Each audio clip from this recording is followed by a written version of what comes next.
بسم اللہ الرحمن الرحیم۔ آئینہ معرفت کے معزز خواتین و حضرات، السلام علیکم۔ ایک انتہائی دلچسپ اور سبق آموز واقعہ پیش خدمت ہے۔ اس واقعہ میں ایک غلام کی وفاداری اور جانثاری کا ذکر کیا گیا ہے۔ ناظرین کرام، محمود اور ایاز یہ دو ایسی ہستیوں کے نام ہیں جنہیں اپنے کارناموں اور تعلق خاص کی وجہ سے شہرت حاصل تھی، اور دونوں کا نام مخلوق کی زبان پر ہر وقت جاری و ساری رہتا تھا۔ ان میں ایک سلطان محمود غزنوی تھا جو فاتح سومنات ہے، اور دوسرا شخص سلطان کا انتہائی جانثار اور محبوب ترین غلام خواجہ احمد ایاز ہے۔ خواجہ ایاز کا تذکرہ بڑے بڑے شعراء اور ادبا نے اپنے کلاموں میں مختلف انداز میں خراج تحسین پیش کر کے کیا ہے، جس کی وجہ سے ان کی شہرت بام عروج کو پہنچ گئی۔ خواجہ ایاز سے ہمارا تعلق اس لحاظ سے بھی ہے کہ وہ شہر لاہور کے معمار ہیں۔ انہوں نے اپنے زمانے میں شہر لاہور کو اثر نو آراستہ و آباد کیا تھا، ورنہ اس سے پہلے لاہور شہر بادشاہوں کے تخت و تاج کی وجہ سے کھنڈر کی شکل اختیار کر چکا تھا۔ اگر خواجہ ایاز کو شہر لاہور کا بانی کہا جائے تو مبالغہ نہ ہوگا۔ خواجہ ایاز یوں تو معمولی شکل و صورت کے لاغر اور نحیف انسان تھے، لیکن اپنی جانثاری اور وفاداری کی وجہ سے سلطان محمود کے دل میں بسے ہوئے تھے۔ سلطان محمود کو ایاز سے بے حد محبت تھی۔ وہ ایاز کو ہر وقت اپنے ساتھ رکھتے تھے۔ اسی طرح کتابوں میں سلطان محمود اور خواجہ ایاز کے بہت سے واقعات ملتے ہیں۔ ان میں سے دو واقعات آپ کے گوش گزار کرنا چاہوں گا۔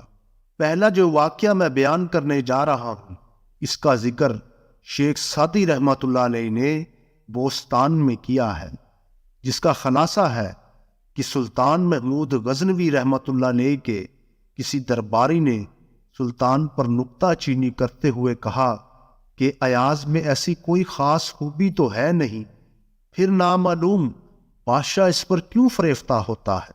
جب یہ بات سلطان محمود غزنوی کے پاس پہنچی تو انہیں بڑا غصہ آیا، لیکن سلطان نے فیصلہ کیا کہ مناسب موقع پر اس کا جواب دیا جائے گا۔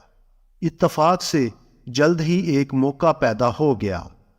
ایک دن دوران سفر قیمتی سامان سے لدے ہوئے ایک اونٹ کا پاؤں پھسلا تو وہ اونٹ زمین پر گر گیا۔ اس پر لدا ہوا سارا سامان زمین پر بکھر گیا۔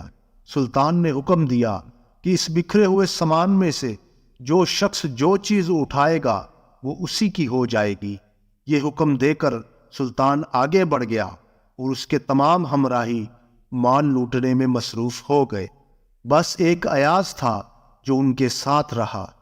سلطان نے پوچھا، ایاز تم نے بھی کچھ حاصل کیا ہے؟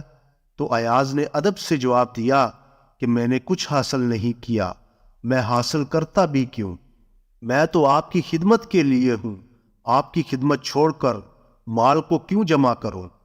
سلطان نے جب یہ جواب سنا تو واپس اپنے دربار میں آ کر حاسدوں کو بتایا کہ ایاز کی یہی خوبی ہے جس نے اسے ہماری نظروں میں محبوب بنا رکھا ہے۔ دوسرا واقعہ مولانا روم رحمۃ اللہ علیہ نے مثنوی شریف میں کیا ہے۔ مولانا رومی رحمۃ اللہ علیہ فرماتے ہیں، ایاز نام کا ایک بہت غریب شخص تھا جسے سلطان محمود غزنوی نے اس کے اخلاق عالیہ کی وجہ سے اپنا محبوب اور مقرب بنا لیا تھا۔ لیکن ایاز جس دن شاہ محمود کے یہاں حاضر ہوا تھا، اس دن اس کے پاس ایک پرانی گڈری اور ایک بوسیدہ چادر تھی، جس کو ایاز دیکھتا اور اپنے نفس کو مخاطب کر کے یہ کہتا کہ اے ایاز، ایک وہ دن تھا کہ اسی بوسیدہ گڈری میں تو یہاں آیا تھا اور آج تو بادشاہ کا مقرب ہے۔ دیکھ، اپنی حقیقت کو مت بھولنا، نظر عنایت شاہ کی تجھ پر بہت ہے، ناز اور تکبر میں مبتلا نہ ہونا، بلکہ یہ تو شکر کا مقام ہے کہ یہی گڈری پہننے والا آج سلطان کا محبوب اور مقرب ہے، اس سلطان کا جس سے آج تمام وزراء و حکمران لرزتے ہیں۔ رفتہ رفتہ یہ خبر عام ہو گئی، سارے اراکین سلطنت کو پہلے ہی ایاز کے ساتھ حسد تھا کہ ایک معمولی غریب آدمی آج ہم سب سے آگے بڑھ گیا ہے، اور اس سے بڑھ کر شاہ محمود کا کوئی مقرب اور محبوب ہی نہیں ہے۔ حاسدین میں چہ مگوئیاں شروع ہوئی کہ ایاز تنہا حجرے میں جا کر کیا کرتا ہے، اور وہ حجرے کو ہر وقت بند کیوں رکھتا ہے؟ ہو نہ ہو یہ خفیہ شاہی خزانے سے دولت چرا کر جمع کر رہا ہوگا۔ پس ہمیں سلطان محمود کو اس کی اس حرکت کی خبر کرنی چاہیے تاکہ یہ سلطان کی نظروں سے گر جائے۔ چنانچہ سب نے باہمی مشورہ کے بعد سلطان محمود کو خبر دی کہ حضور، ایاز گندم نما جو فروش ہے، یہ آپ کا عاشق اور صادق نہیں بلکہ یہ منافق ہے، خزانہ شاہی سے اپنے خاص حجرے میں دولت جمع کر رہا ہے۔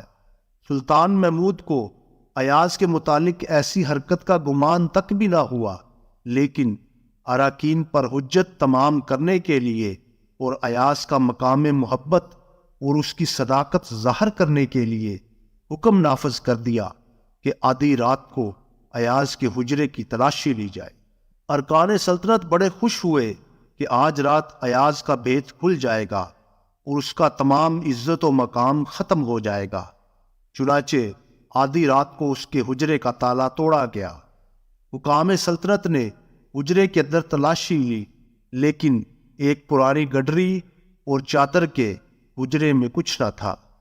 حاسدین نے حجرے کی زمین بھی اس شک میں کھودی کہ شاید زمین میں کچھ دفن ہو، اور یہ جو گڈری اس نے لٹکائی ہوئی ہے یہ دھوکہ دینے کے لیے ہے۔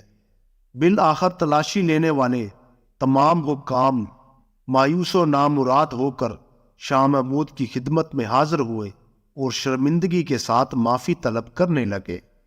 سلطان کے دل میں ایاز کی محبت ایک درجے اور بڑھ گئی، اور سلطان نے ایاز سے پوچھا کہ اے ایاز، اس قدر اہتمام سے اس گڈری اور چادر کو حجرے میں کیوں بند رکھا ہوا ہے؟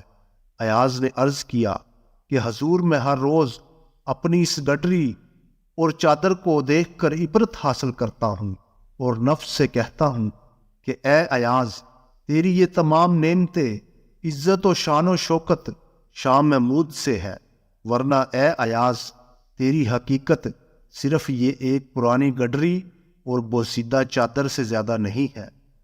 تو محترم ناظرین کرام، بے شک انسان کو اپنی اصلیت کبھی نہ بھولنا چاہیے۔ یقیناً اگر انسان اپنی اصلی حیثیت کو سامنے رکھے تو کبھی نہ پھسلے۔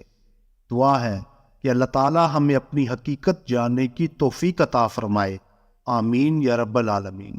تو محترم ناظرین کرام، یقیناً آپ کو یہ ویڈیو پسند آئی ہوگی، لہٰذا ویڈیو کو لائک کر دے، چینل کو سبسکرائب کر دے اور بیل آئیکن کو دبا دے، اور اپنی رائے کا اظہار کمنٹ سیکشن میں ضرور کریں۔ جزاک اللہ۔